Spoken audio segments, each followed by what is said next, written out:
തങ്ങൾക്ക് ഇഷ്ടപ്പെടാത്തതോ തങ്ങളുടെ മോണോപ്പൊളിക്ക് ഒരു ചെറിയ ഭീഷണിയെങ്കിലും ഉയർത്തുകയോ ചെയ്യുന്ന രാജ്യങ്ങളിലെ സർക്കാരുകളെ ചാരപ്രവർത്തനത്തിലൂടെ അട്ടിമറിക്കുക എന്നത് ചരിത്രാതീത കാലം മുതൽ അമേരിക്കയുടെ സ്വഭാവമാണ്. ഐസനോവറിന്റെ കാലം മുതൽ ട്രംപ് വരെയുള്ള പ്രസിഡന്റുമാർ ഏറെയും കുറഞ്ഞും ഈ പദ്ധതി നടപ്പിലാക്കിയിട്ടുണ്ട്. ചിലയിടത്തെല്ലാം അവർ വിജയിക്കുകയും ചിലയിടങ്ങളിൽ തിരിച്ചടി നേരിടേണ്ടി വരികയും ചെയ്തിട്ടുണ്ട്. ഇറാൻ, ഗ്വാട്ടമാല, ദക്ഷിണ വിയറ്റ്നാം, ബ്രസീൽ, ഇന്തോനേഷ്യ, ചിലി തുടങ്ങിയ രാജ്യങ്ങളിൽ നടന്നിട്ടുള്ള അമേരിക്കയുടെ ഇടപെടലുകൾ അതിന്റെ ഉദാഹരണങ്ങളാണ്. ഇവിടങ്ങളിലെല്ലാം അവർ അട്ടിമറിക്കാനുള്ള മാർഗമായി സ്വീകരിച്ചത് CIA ഉപയോഗിച്ചുള്ള ചാരപ്രവർത്തനമാണ്. കേരളത്തിലെ EMS സർക്കാരിനെ അട്ടിമറിക്കുന്നതിന് പിന്നിലും CIA ഇടപെടലുകൾ ഉണ്ടായിരുന്നു എന്ന് റിപ്പോർട്ടുകൾ പുറത്തു വന്നത് ഏതാനും മാസങ്ങൾക്ക് മുൻപാണ്. ഏറ്റവും ഒടുവിൽ അമേരിക്ക ഈ മാർഗത്തിലൂടെ അട്ടിമറിക്കാൻ ശ്രമിക്കുന്നത് വെനസ്വേലയിലാണ്. വെനസ്വേലയിലെ നിക്കോളാസ് മദൂറോയുടെ സർക്കാരിനെ അട്ടിമറിക്കാനുള്ള ശ്രമങ്ങൾ അമേരിക്ക ആരംഭിച്ചതായാണ് റിപ്പോർട്ടുകൾ. പ്രസിഡന്റ് ട്രംപ് CIAക്ക് വെനസ്വേലയിൽ പ്രവർത്തിക്കാൻ അനുമതി നൽകിയിട്ടുണ്ടെന്ന് കഴിഞ്ഞ ദിവസം സമ്മതിക്കുകയും ചെയ്തിട്ടുണ്ട്. സർക്കാരിനെ അട്ടിമറിക്കലല്ല തങ്ങളുടെ ലക്ഷ്യമെന്നും വെനസ്വേലയിൽ നിന്നുള്ള മയക്കുമരുന്നിന്റെ ഒഴുക്ക് അവസാനിപ്പിക്കലാണെന്ന് ട്രംപും വൈറ്റ് ഹൗസും ഔദ്യോഗികമായി പറയുന്നുണ്ടെങ്കിലും ലക്ഷ്യം അതായിരിക്കില്ല എന്ന് അമേരിക്കയുടെ ചരിത്രം പരിശോധിച്ചാൽ മനസ്സിലാകും. എന്താണ് അമേരിക്ക വെനസ്വേലയെ ലക്ഷ്യം വെക്കുന്നതിന് പിന്നിലെ യഥാർത്ഥ കാരണങ്ങൾ? എന്നു മുതലാണ് അമേരിക്കയും വെനസ്വേലയും തമ്മിലുള്ള തർക്കം തുടങ്ങുന്നത്? നിക്കോളാസ് മദൂറോയുടെ സർക്കാർ എങ്ങനെയാണ് അമേരിക്കയ്ക്ക് ഭീഷണിയാകുന്നത്? പരിശോധിക്കാം. സ്വാഗതം ഇൻഡെപ്തിലേക്ക്.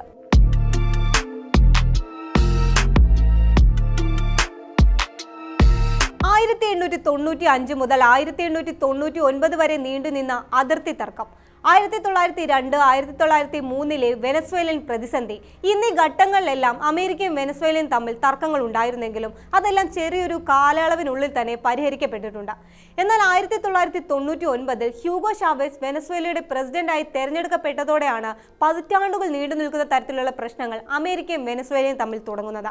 നൂറ്റാണ്ടിന് മുൻപുണ്ടായിരുന്ന തർക്കം അതിർത്തിയുമായി ബന്ധപ്പെട്ടതാണെങ്കിൽ ഷാവേസിന്റെ കാലം മുതൽ തുടങ്ങി ഇപ്പോഴും തുടരുന്ന തർക്കം പ്രത്യയശാസ്ത്രപരവും രാഷ്ട്രീയ നിലപാടുകളെ ചൊല്ലിയുള്ളതുമാണ്. ഹ്യൂഗോ ഷാവേസും അദ്ദേഹത്തിന്റെ പിൻഗാമിയായി ഇപ്പോൾ അധികാരത്തിലുള്ള നിക്കോളാസ് മദൂരോയും അടിസ്ഥാനപരമായി അമേരിക്കയുടെ ഏകധ്രുവ ലോകത്തെ അതിശക്തമായി എതിർക്കുന്ന സോഷ്യലിസ്റ്റ് ചേരിയിൽ നിന്നുള്ളവരാണ്. മാത്രമല്ല, അമേരിക്കയുടെ മോണോപ്പൊളിയെ എല്ലാ കാലത്തും എതിർത്തിട്ടുള്ള റഷ്യ, ഇറാൻ, ക്യൂബ ഉൾപ്പെടെയുള്ള രാജ്യങ്ങളുമായി അടുത്ത ബന്ധം പുലർത്തുന്നവരുമാണ്. അമേരിക്കയെ ചൊടിപ്പിക്കുന്ന ഏറ്റവും വലിയ ഘടകവും ഇത് തന്നെയാണ്. ഇക്കാരണം കൊണ്ട് തന്നെ ഷാവേസിന്റെ കാലം തൊട്ട് പലപ്പോഴായി അമേരിക്ക പല കാരണങ്ങൾ പറഞ്ഞ് വെനസ്വേലയുടെ പരമാധികാരത്തെ ചോദ്യം ചെയ്തുകൊണ്ടുള്ള സൈനികവും അല്ലാത്തതുമായ ഇടപെടലുകൾ നടത്തിയിട്ടുണ്ട്. 2002 ഷാവേസിനെ അട്ടിമറിക്കാനായി നടത്തിയ ശ്രമങ്ങൾക്ക് വെനസ്വേലയ്ക്ക് അകത്തുനിന്ന് തന്നെ പിന്തുണ ലഭിച്ചിരുന്നു. മദൂറോ സർക്കാരിനെതിരെയും ഇത്തരമൊരു അട്ടിമറി ശ്രമം 2019 അമേരിക്ക നടത്തിയിട്ടുണ്ട്. അന്നത്തെ പ്രതിപക്ഷ നേതാവ് ജുവാൻ ഗെയ്ഡോയെ ഇടക്കാല പ്രസിഡന്റായി അംഗീകരിച്ചുകൊണ്ടായിരുന്നു ഇത്. ഇതേ പദ്ധതി തന്നെയാണ് ഇപ്പോൾ വീണ്ടും അമേരിക്ക ശക്തമാക്കിയിരിക്കുന്നത്. ഇത്തവണ അതിനായി CIA കൂട്ടുപിടിച്ചിട്ടുണ്ട്. വെനസ്വേലയിൽ മദൂറോയുടെ സർക്കാരിന് കീഴിൽ കടുത്ത മനുഷ്യാവകാശ ലംഘനങ്ങൾ നടക്കുന്നെന്നാണ് ട്രംപിന്റെയും വലതുപക്ഷ ചേരിയുടെയും വാദം. തെരഞ്ഞെടുപ്പുകൾ ശരിയായ രീതിയിലല്ല നടക്കുന്നതെന്നും ജനാധിപത്യ സ്ഥാപനങ്ങളെല്ലാം തകർച്ചയിലാണെന്നും സർക്കാരിനെ അട്ടിമറിക്കാനുള്ള ശ്രമങ്ങൾക്കുള്ള ന്യായീകരണമായി അമേരിക്ക പറയുന്നു. സമാധാനത്തിലുള്ള നൊബേൽ സമ്മാനം ലഭിച്ച വെനസ്വേലയുടെ പ്രതിപക്ഷ നേതാവ് മരിയ കൊറീന മച്ചാഡോയുടെ പിന്തുണയും ഈ അട്ടിമറി ശ്രമങ്ങൾക്ക് ലഭിക്കുമെന്ന് അമേരിക്ക പ്രതീക്ഷിക്കുന്നുണ്ട്. സമാധാനത്തിലുള്ള നൊബേൽ വെനസ്വേലയിലെ ജനങ്ങൾക്കും അമേരിക്കൻ പ്രസിഡന്റ് ട്രംപിനും സമർപ്പിക്കുന്നു എന്ന മച്ചാഡോയുടെ പ്രസ്താവന ഇതിന്റെ സൂചനയായി വിലയിരുത്താവുന്നതാണ്. ഷാവേസിന്റെ കാലം മുതൽ യുഎസിലെ വിവിധങ്ങളായ ഉപരോധങ്ങളെ അതിജീവിച്ചുകൊണ്ടാണ് വെനസ്വേല മുന്നോട്ട് പോകുന്നത്. എണ്ണ തന്നെയായിരുന്നു പ്രധാന തർക്കം. 1999 വരെ അമേരിക്കൻ കമ്പനികൾക്ക് യഥേഷ്ടം വെനസ്വേലയിൽ നിന്ന് എണ്ണ ഊറ്റിക്കൊണ്ടു പോകാമായിരുന്നു. ഷാവേസിന്റെ കാലത്താണ് അതിന് അറുതി വരുന്നത്. എണ്ണ നയത്തിൽ കാതലായി മാറ്റം വരുത്തിയ ഷാവേസ് എണ്ണ വ്യാപാരത്തിൽ കൂടുതൽ പരമാധികാരം ഉറപ്പുവരുത്തുന്ന തീരുമാനങ്ങൾ എടുത്തു. എണ്ണ കമ്പനികൾ ദേശസാൽക്കരിച്ചതോടെ അമേരിക്കയ്ക്ക് തിരിച്ചടിയും നേരിട്ടു. ഇതോടെ വെനസ്വേലയിലെ സ്ഥാപനങ്ങൾക്ക് മേൽ ഉപരോധം ഏർപ്പെടുത്തുകയായിരുന്നു US. അത് ഇപ്പോഴും തുടരുന്നു. മദൂറോയുടെ കാലത്താണ് US കരീബിയൻ കടലിൽ വെനസ്വേലൻ കപ്പലുകളെ ലക്ഷ്യം വെച്ച് തുടങ്ങിയത്. അമേരിക്കയിലേക്ക് മയക്കുമരുന്ന് കടത്തുന്നു എന്ന് ആരോപിച്ചായിരുന്നു ഈ നടപടി. ഏറ്റവും ഒടുവിലെ കണക്കുകൾ മാത്രം പരിശോധിച്ചാൽ 2025 സെപ്റ്റംബർ 2 മുതൽ ഒക്ടോബർ 16 വരെ ഇത്തരത്തിലുള്ള 6 സ്ഫോടനങ്ങൾ നടന്നതായി അന്താരാഷ്ട്ര മാധ്യമങ്ങൾ റിപ്പോർട്ട് ചെയ്യുന്നുണ്ട്. 27 പേർ ഈ ആക്രമണങ്ങളിൽ കൊല്ലപ്പെടുകയും ചെയ്തു. എന്നാൽ തകർക്കപ്പെട്ട ബോട്ടുകൾ അമേരിക്കയിലേക്ക് മയക്കുമരുന്ന് കടത്തുന്നവയായിരുന്നു എന്നതിന് തെളിവുകൾ നൽകാൻ വൈറ്റ് ഹൗസിന് ഇതുവരെയും സാധിച്ചിട്ടുമില്ല.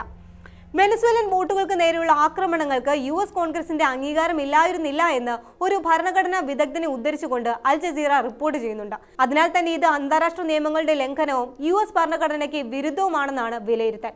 സ്വയം പ്രതിരോധിക്കുന്നതിനല്ലാതെ ഏതൊരു കാര്യത്തിനും സൈന്യത്തെ ഉപയോഗിക്കുന്നതിന് US കോൺഗ്രസിന്റെ അനുമതി വേണമെന്നിരിക്കെയാണ് വെനസ്വേലൻ കപ്പലുകൾക്ക് നേരെ ട്രംപ് തന്നിഷ്ടപ്രകാരം ആക്രമണം അഴിച്ചുവിട്ടത്. വെനസ്വേലയിലെ മയക്കുമരുന്ന് കടത്തുകാരെ ഔദ്യോഗിക ഭീകരവാദ സംഘങ്ങളായാണ് ട്രംപ് കാണുന്നത്. രണ്ടാം ഘട്ടത്തിൽ ട്രംപ് അധികാരത്തിലെത്തിയപ്പോൾ അത് പ്രഖ്യാപിക്കുകയും ചെയ്തിട്ടുണ്ട്. ഈ സംഘങ്ങൾക്ക് പിന്നിൽ മദൂരോ സർക്കാരാണെന്നും ട്രംപ് പറഞ്ഞിരുന്നു. US പൗരന്മാരുടെ സുരക്ഷയ്ക്കോ ദേശീയ സുരക്ഷയ്ക്കോ ഭീഷണിയാണെങ്കിൽ മാത്രമേ ഒരു സംഘത്തെ ഭീകരവാദ സംഘമായി പ്രഖ്യാപിക്കാനാവൂ എന്നാണ് US ഭരണഘടന പറയുന്നത്. എന്നാൽ വെനസ്വേലയിൽ നിന്നുള്ള മയക്കുമരുന്ന് സംഘങ്ങൾ ഏതെങ്കിലും തരത്തിൽ US-ലോ US പൗരന്മാർക്കിടയിലോ പ്രവർത്തിക്കുന്നതായി ഇതുവരെയും ട്രംപിന് തെളിവുകൾ ഹാജരാക്കാൻ സാധിച്ചിട്ടില്ല. വെനസ്വേലയ്ക്ക് നേരെ കരയിലൂടെ സൈനിക നടപടി ആരംഭിക്കുമെന്നും CIA വെനസ്വേലയിൽ വിന്യസിക്കുമെന്നുമെല്ലാമുള്ള ട്രംപിന്റെ ഭീഷണി അന്താരാഷ്ട്ര നിയമങ്ങളുടെയും US ചാർട്ടറിന്റെയും ലംഘനമാണെന്ന് നിക്കോളാസ് മദൂരോ പറയുന്നുണ്ട്. ട്രംപിന്റെ ഭീഷണിയെ നേരിടാൻ വലിയ സൈനിക സന്നാഹം തങ്ങളും ഒരുക്കിയിട്ടുണ്ടെന്ന് മദൂരോയും മറുപടി നൽകുന്നു. 1942-ലും 44-ലും കരീബിയൻ തീരത്ത് വെച്ച് നാസി പട്ടാളത്തെ കീഴ്പ്പെടുത്തിയവരുടെ പിന്മുറക്കാരാണ് തങ്ങളെന്ന ചരിത്രവും മദൂരോ US-നെ ഓർമ്മിപ്പിക്കുന്നുണ്ട്. മറ്റൊരു ഘട്ടത്തിൽ തങ്ങൾക്കെതിരെ ആക്രമണം നടത്തിയ ബ്രിട്ടീഷ് പട്ടാളത്തെ കല്ലും വടിയും വാളുകളും മാത്രം ഉപയോഗിച്ച് കീഴ്പ്പെടുത്തിയ ചരിത്രവും തങ്ങൾക്കുണ്ടെന്ന് മദൂരോ ഓർമ്മിപ്പിക്കുന്നു. മദൂരോയുടെ ഈ പ്രഖ്യാപനങ്ങൾ വെനസ്വേലയിലാകെ വലിയ ആവേശമാണ് ഉണ്ടാക്കിയിരിക്കുന്നത്. പുരുഷന്മാരും സ്ത്രീകളും ഉൾപ്പെടെ അമേരിക്കയ്ക്കെതിരെ ആയുധമെടുക്കാൻ തയ്യാറായി രംഗത്ത് വരുന്നുണ്ടെന്ന് അന്താരാഷ്ട്ര മാധ്യമങ്ങൾ റിപ്പോർട്ട് ചെയ്യുന്നുണ്ട്. മാത്രമല്ല, വെനസ്വേലയുടെ പരമാധികാരത്തെ ചോദ്യം ചെയ്തുകൊണ്ടുള്ള US പ്രസിഡന്റിന്റെ ഭീഷണി മദൂരോയ്ക്ക് പിന്നിൽ ഐക്യത്തോടെ അണിനിരക്കാൻ വെനസ്വേലൻ ജനതയെ പ്രേരിപ്പിക്കുകയും ചെയ്യുന്നു. ഏതെങ്കിലും ഘട്ടത്തിൽ US വെനസ്വേലയിൽ അട്ടിമറിക്ക് ശ്രമിച്ചാൽ അമേരിക്കയുടെ ഏകധ്രുവ ലോകക്രമത്തെ എതിർക്കുന്ന വിവിധ രാജ്യങ്ങൾ, പ്രത്യേകിച്ച് സോഷ്യലിസ്റ്റ് ലെഫ്റ്റ് ചേരിയിലുള്ള രാജ്യങ്ങൾ ഐക്യത്തോടെ വെനസ്വേലയ്ക്കൊപ്പം നിൽക്കുമെന്നും വിലയിരുത്തലുകളുണ്ട്. വെനസ്വേലയ്ക്ക് നേരെ US-ന്റെ ഭാഗത്തു നിന്ന് ഏതെങ്കിലും നടപടി ഉണ്ടായാൽ അത് പ്രത്യക്ഷമായി തന്നെ ലാറ്റിൻ അമേരിക്കയിലെ മറ്റു രാജ്യങ്ങളെയും ബാധിക്കും. അതിനാൽ ഈ ഘട്ടത്തിൽ ലാറ്റിൻ അമേരിക്കൻ രാജ്യങ്ങളും വെനസ്വേലയ്ക്കൊപ്പം നിൽക്കും. വെനസ്വേലയിലെ മദൂരോ സർക്കാരിനെ അംഗീകരിക്കുന്നില്ലെങ്കിലും Colombia, Cuba, Nicaragua, Bolivia, Honduras തുടങ്ങി ചില കരീബിയൻ രാജ്യങ്ങളും ഇത്തരമൊരു സാഹചര്യത്തിൽ വെനസ്വേലയ്ക്കൊപ്പം നിൽക്കുമെന്നാണ് വിലയിരുത്തൽ. കഴിഞ്ഞ ദിവസം കൊളംബിയൻ പ്രസിഡന്റ് ഗുസ്താവോ പെട്രോ ഇക്കാര്യം വ്യക്തമാക്കുകയും ചെയ്തിട്ടുണ്ട്.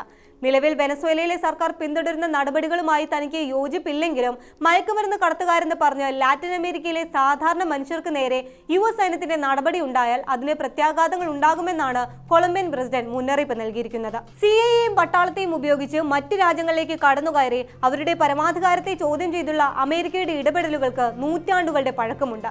ഇറാനിലും ഗ്വാട്ടിമാലയിലും ചിലിയിലുമൊക്കെ ഇത് വിജയിച്ചിട്ടുണ്ടെങ്കിലും ഇറാഖിലും അഫ്ഗാനിലും ഉൾപ്പെടെ ഇത് പരാജയപ്പെട്ടിട്ടുണ്ട്. അതുകൊണ്ട് തന്നെ വെനസ്വേലയുടെ പരമാധികാരത്തെ ചോദ്യം ചെയ്തുകൊണ്ടുള്ള ട്രംപിന്റെ ഈ ഭീഷണിയെ ലാറ്റിൻ അമേരിക്കൻ രാജ്യങ്ങളെയും സോഷ്യലിസ്റ്റ് ചേരിയെയും കൂടെ നിർത്തി പരാജയപ്പെടുത്താനാണ് മദൂരോയുടെ നിശ്ചയദാർഢ്യം.